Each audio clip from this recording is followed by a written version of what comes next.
The Islamic Women's Council says last year's mosque attacks may never have happened if the government listened to its concerns about rising hostility towards Muslims.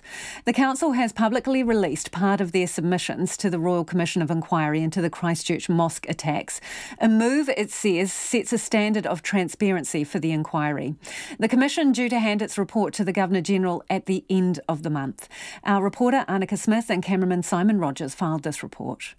After years of advocacy, months of writing and a lifetime of personal experiences as Muslim women in New Zealand, the Islamic Women's Council is sure of one thing.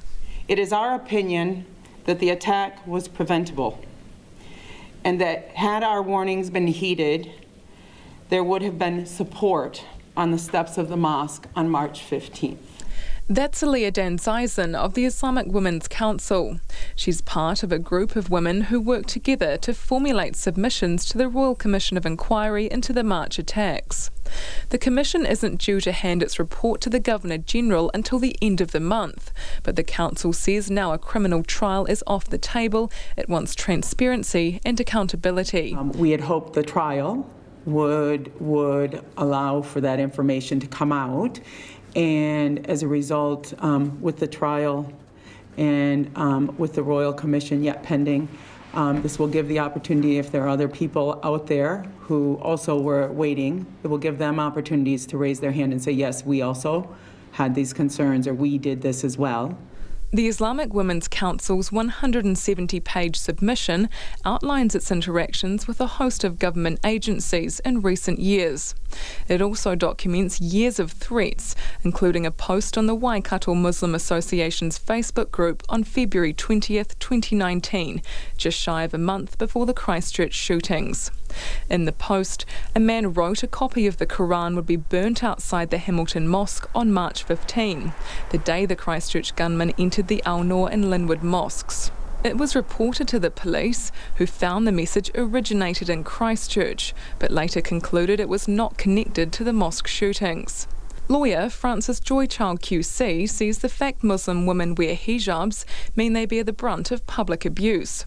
She helped the women compile their submissions and remains in awe of their tenacity and in shock at how aptly their experiences documented a rising tide of Islamophobia in New Zealand and parallel disinterest from the state.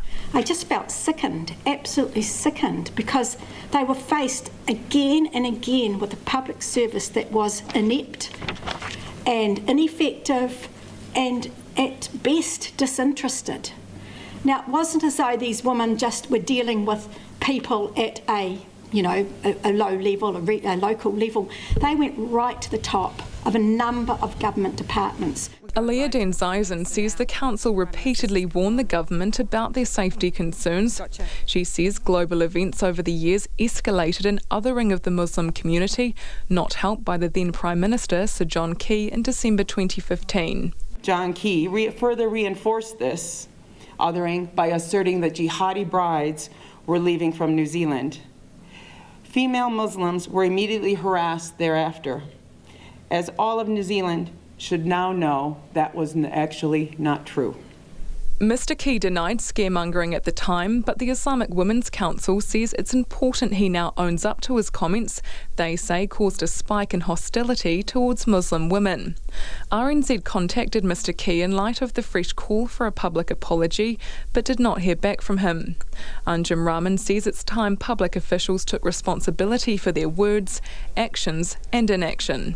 It is time for all of our government departments to be upfront and be honest about any of their failings. Prime Minister Jacinda Ardern says that's not her call. That's not a judgment I can make. Only individuals, I think, who are being asked can make that judgment. So I would leave that for Mr Key. The council says while it's noticed genuine warmth from the public since the March attacks, the abuse hasn't stopped. It says the shootings that shocked the world have at the same time emboldened some people, and it's their lingering concern over this that drives the women onwards. They're asking New Zealanders take the time to read their submissions and join them in demanding transparency and accountability from the government too. Mo te hōtaka o te yahi nei, ko Anneke Smith aho.